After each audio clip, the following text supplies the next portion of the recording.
In 1971, the English music scene was sprinkled with rustic flavors, and one of the finest releases in that vein was the eponymous album by The Dog That Bit People, and from that album the opening track, Goodbye Country.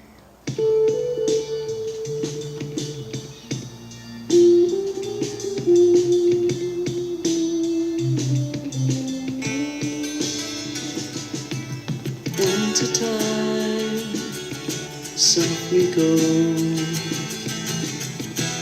melting crazy patterns that we marked out with our feet upon the snow. They're talking about snow, like melting snow and such. Rain still in our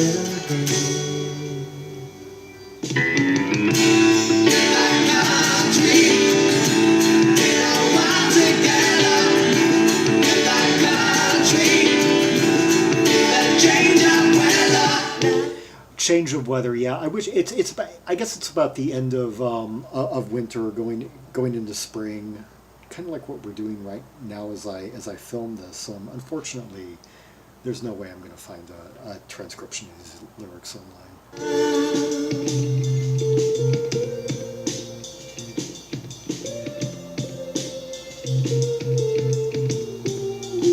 Well, I like that the drumming is really front and center, but I'm really noticing the soft, muted guitar tones that are coming kind of out of the center, and these organs, kind of thin organ sounds that are coming out of this side.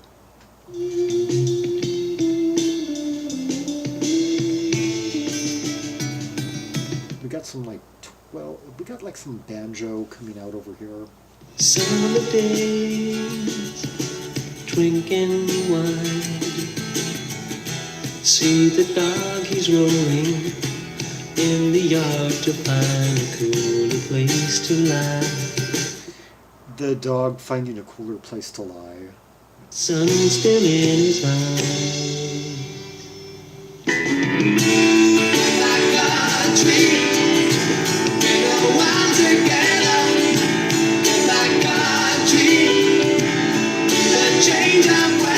Really just opening up, blossoming chorus that just fills up the sonic space. It just, and notice how there's no pre-chorus, there's no bridge, it just has some plaintive restrained verses, and then it just blossoms out into that big chorus. There's actually more of like a post-chorus thing here than a pre-chorus.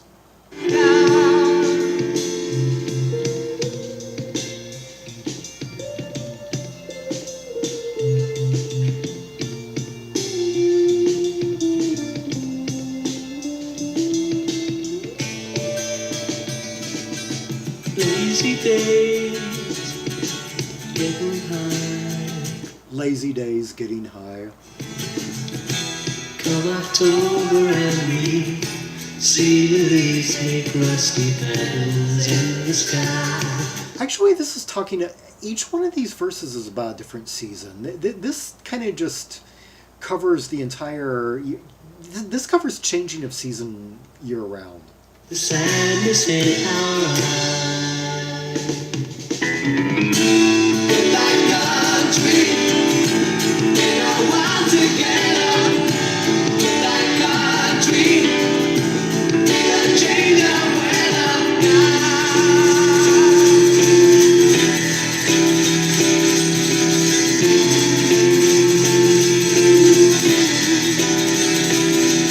All that strumming going on, like bristling, like windy intensity here.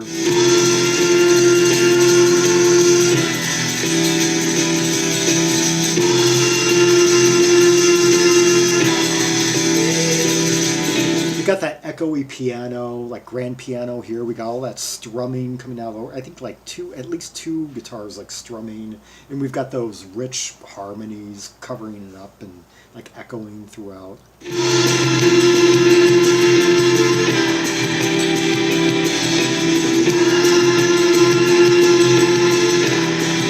I'm hearing Mellotron is just beaming in from this channel.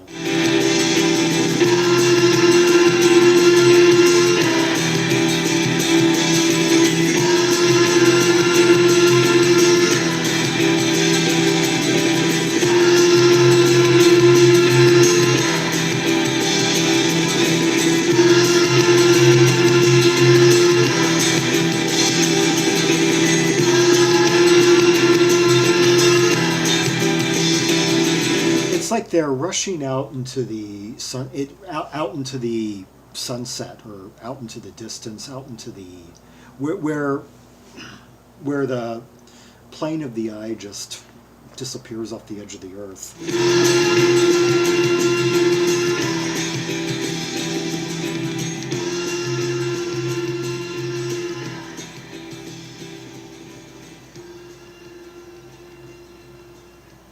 Almost wondering if they're chasing the wind.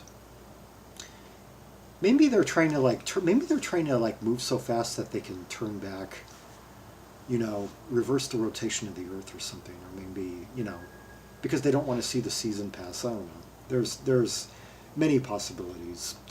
I just had that crazy idea came to mind about how Superman, when he reversed the rotation of the Earth and turned back time. I wonder what kind of scientific theory that was based on. Anyway, The Dog That Bit People, a rustic English pop band that put out one album in 1971 and promptly disappeared, I guess getting lost in the big rush of music that was coming out. But nonetheless, it was one of the finest English releases of the year. And copies of the original Parlophone vinyl, wow, are going for a median price of $836 as of December 2017. The highest to have sold was $1,133. Wow, and I guess it was a very, very hard recording to come across until 1994. And in the 21st century, of course, it's gained more of a reputation. It has become quite the collectible among obscure English releases of this time period. The band is comprised, let's see, on vocals and bass guitar, Michael Hincks, who had been a member of Locomotive, the Manchester band, no, Birmingham band, Brummies. They were Brummiacs that put out the kind of like the brass rock side classic "We Are Everything You See" on Parlophone in 1969. They had put out a few ska singles before that. Actually, one of the only white beat groups of the 60s to be influenced by blue beat, strangely, although it was popular in the 60s in the UK. But this was, of course, miles removed from Locomotive, or in either iteration. Let's see, drums, percussion by one Bob Lamb. His full name, Robert Lamb. No, not that Robert Lamb. After the breakup of Dog That Bit People, he played in the Steve Gibbons band. Oh, he had also been in Locomotive briefly, but he was also in the Idle Race, so I guess he was kind of a Brummy journeyman, like Idle Race and Locomotive being like the third and fourth Brummy bands of the period, right behind the Moody Blues and the Move. I'm thinking, no,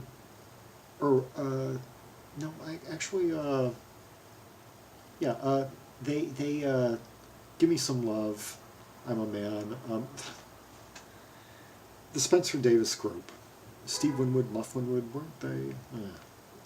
Anyway, he went on to the Steve Gibbons band, kind of a rootsy. Don't know how to place them. They were kind of like a mixture of country rock and retro 50s rock. Put out a few albums in the late 70s. And he was involved in this record by The System in the 80s, and he produced albums for Stephen Duffy and the Lilac Time and UB40. That's interesting. I'm glad that he stayed relevant and kind of moved with the times. It's nice to know. Oh, he also had minor involvement in that Tea and Symphony album. And let's see. Electric guitar, 12-string guitar by John Caswell. Who also sing? All these guys sing, by the way. I don't know who was singing lead necessarily. They all take credits, or three of them do. Robert Lamb doesn't. John Caswell also played in the Steve Gibbons band.